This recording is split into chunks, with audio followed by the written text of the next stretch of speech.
मैंने ਐਵੇਂ ਬੈਠਿਆਂ ਚੈਟ ਜੀਪੀਟੀ ਤੇ ਸਰਚ ਕੀਤਾ ਕਿ ਇਸ ਸਾਲ ਕਿਸਾਨ ਮੁਨਾਫੇ 'ਚ ਰਿਹਾ ਜਾਂ ਫਰਟੀਲਾਈਜੇਸ਼ਨ ਦੀਆਂ ਕੰਪਨੀਆਂ, ਤੇ ਉਹਨੇ ਅੱਗੋਂ ਮੈਨੂੰ ਲਿਖ ਕੇ ਭੇਜਿਆ ਕਿ ਫਰਟੀਲਾਈਜੇਸ਼ਨ ਕੰਪਨੀਆਂ ਦਾ ਮੁਨਾਫਾ ਕਿਸਾਨ ਦੇ ਪਸੀਨੇ ਦੇ ਵਿੱਚੋਂ ਨਿਕਲਦਾ। ਤੇ ਉੱਥੋਂ ਮੈਂ ਸਰਚ ਕੀਤਾ ਕਿ ਕਿਹੜੀਆਂ ਫਰਟੀਲਾਈਜੇਸ਼ਨ ਕੰਪਨੀਆਂ ਇਸ ਸਾਲ ਵਾਧੇ 'ਚ ਰਹੀਆਂ, ਤੇ ਪਤਾ ਲੱਗਾ FFC ਫੌਜੀ ਫਰਟੀਲਾਈਜੇਸ਼ਨ ਜਿਹੜੀ ਸਾਡੀ ਆਰਮੀ ਦੀ ਹੈ, ਉਹਨੇ 85 ਬਿਲੀਅਨ ਉਹਨੂੰ ਮੁਨਾਫਾ ਹੋਇਆ ਇਸ ਸਾਲ ਦੇ ਵਿੱਚ, ਯਾਨੀ ਕਿ 80%। ਤੇ ਜੇਕਰ ਮੈਂ ਫਾਤਮਾ ਗਰੁੱਪ ਦੀ ਗੱਲ ਕਰਾਂ ਤਾਂ ਉਹਨਾਂ ਦਾ 27 ਤੋਂ 28 ਬਿਲੀਅਨ। ਇਸੇ ਤਰ੍ਹਾਂ ਦਾਊਦ ਗਰੁੱਪ ਦੀ ਗੱਲ ਕਰਾਂ ਤਾਂ ਇਹ ਵੱਡੀਆਂ ਜਿਹੜੀਆਂ ਨੇ ਉਹਨਾਂ ਨੇ ਵੀ ਮੁਨਾਫਾ ਕਮਾਇਆ। ਜਿਹੜੀਆਂ ਛੋਟੀਆਂ ਹੋਰ ਨਿੱਜੀ ਕੰਪਨੀਆਂ ਨੇ ਪੰਜਾਬ ਦੇ ਵਿੱਚ, ਉਹਨਾਂ ਨੇ ਵੀ ਕਿਤੇ ਢੇਰ ਸਾਰਾ ਮੁਨਾਫਾ ਕਮਾਇਆ, ਤੇ ਘਾਟੇ 'ਚ ਕੌਣ ਰਿਹਾ? ਕਿਸਾਨ। ਸਾਡੇ ਮੁੰਡੇ ਐਕਸਪਾਇਰ ਹੋ ਗਏ ਨੇ, ਉਹਨਾਂ ਦੇ ਵਿਆਹ ਨਹੀਂ ਹੋਏ ਕਿਉਂਕਿ ਅਸੀਂ ਕਰਨੇ ਹੁੰਦੇ ਨੇ ਹਾੜੀ ਸੌਣੀ, ਤੇ ਨਾ ਸਾਡੀ ਹਾੜੀ ਲੱਗਦੀ ਨਾ ਸੌਣੀ ਲੱਗਦੀ, ਕਿਉਂਕਿ ਸਾਡੀ MSP ਕੋਈ ਨਹੀਂ, ਸਾਡੀ ਮੈਕਸੀਮਮ ਸਪੋਰਟ ਪ੍ਰਾਈਜ਼ ਕੋਈ ਨਹੀਂ ਹੈਗੀ।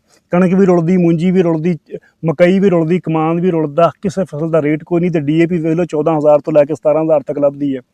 ਤੇ ਯੂਰੀਆ ਦੀ ਗੱਲ ਕਰ ਲਓ 4500 ਤੋਂ 5000 ਤੱਕ। ਕਿਸੇ ਤਰ੍ਹਾਂ ਕੋਈ ਨਾਈਟ੍ਰੋਜਨ ਹੈ, ਫਾਸਫੇਟ ਹੈ, ਸਲਫਰ ਹੈ, ਇਹਨਾਂ ਕੰਪਨੀਆਂ ਦਾ ਉਹ ਸਾਨੂੰ ਇਹਨਾਂ ਦਾ ਠੱਪਾ ਲੱਗਾ ਹੁੰਦਾ, ਤੇ ਉਹ ਸਾਨੂੰ ਹਜ਼ਾਰਾਂ ਰੁਪਈਆਂ 'ਚ ਲੱਭਦਾ। ਤੇ ਸਾਡੀ ਕਣਕ ਦੀ ਕੀਮਤ, ਗੰਨੇ ਦੀ ਕੀਮਤ ਜਿਹੜੀ ਆ ਉਹ ਸੈਂਕੜਿਆਂ 'ਚ ਜਾਂਦੀ ਹੈ, 100ਵਾਂ ਦੇ ਵਿੱਚ ਜਾਂਦੀ ਹੈ।